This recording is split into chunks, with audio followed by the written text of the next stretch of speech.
ৰাজ্যত সংঘটিত হৈছে এটা গাৰ নোম শিয়ৰি উঠা জঘন্য কাণ্ড। এইবাৰ এগৰাকী বোৱাৰীৰ সৈতে সংঘটিত হ'ল এক ভয়ংকৰ কাণ্ড। চিৰাঙত সংঘটিত হৈছে এই জঘন্য লজ্জিত ঘটনাটো। ৰাজ্যত পুনৰ ধৰ্ষণৰ দৰে জঘন্য ঘটনা সংঘটিত হৈছে।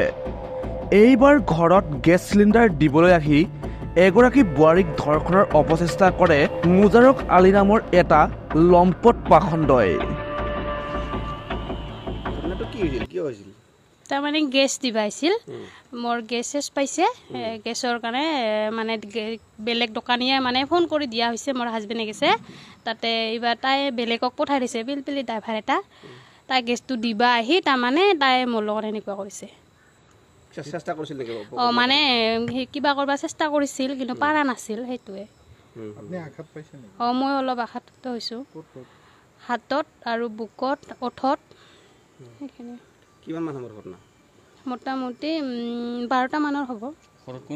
ঘৰত কোনো নাছিল, মানে ঘৰত কোনো নথকা সুযোগ লৈয়ে তাই সেইটো কাম কৰিছিল।